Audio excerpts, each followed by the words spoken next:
You're alone at 28 degrees. Forecast said 45. Phone dying, creek dry, no one coming. And every system you're counting on has zero backup. Most solo beginners don't die from bad gear. They die from gear that looked complete but had no fallback. One piece, small enough to forget, that catches you when everything fails at once. Here's how every system fails on your first night alone.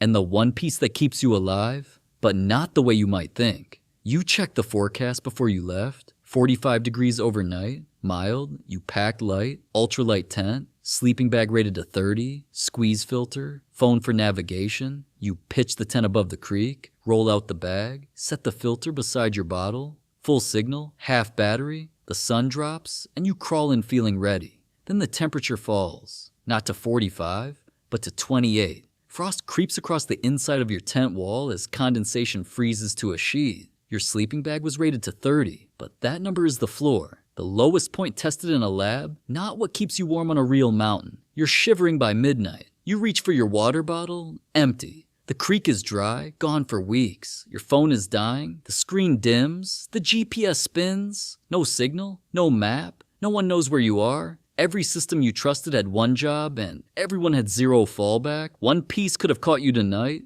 but you don't know which one yet. Step 1, shelter. You bought the ultralight because the forecast said mild, but that single wall fabric sweats condensation that freezes to a sheet inside and the wind flattens it at 3 a.m. The fix. Carry a shelter rated 10 to 15 degrees below the forecast low. That rating is the floor, not the ceiling. A properly rated tent stays dry when the ultralight is sheeted in frost. Step 2, sleep. Your bag says 30 degrees and you trust the number, but at 28, your core temperature drops. Hypothermia, which is when your body loses heat faster than it can make it, killing you in your sleep. The fix. Add a sleeping bag liner. A thin inner layer that traps heat, the bag alone loses. 10 degrees of buffer from something lighter than an apple. Step 3, water. One squeeze filter, and then it clogs with sediment, or freezes and cracks, or the creek is just gone. Your kidneys start a 24-hour countdown. The fix. Chemical tablets. Pills smaller than a lighter that make dirty water safe. 2 systems, 1 weight penalty.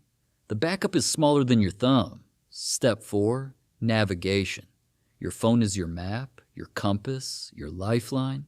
Then the battery dies in the cold. No signal, no map, no one coming. The fix?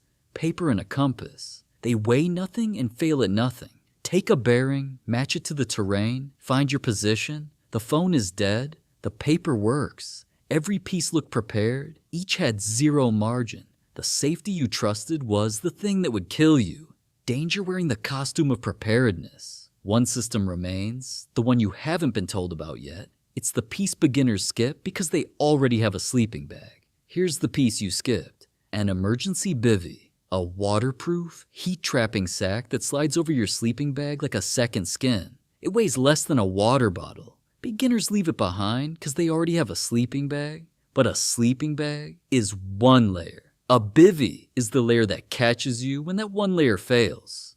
Look back at every fix. Each is the same move. Carry the second thing that catches you when the first fails. Shelter, sleep, water, navigation.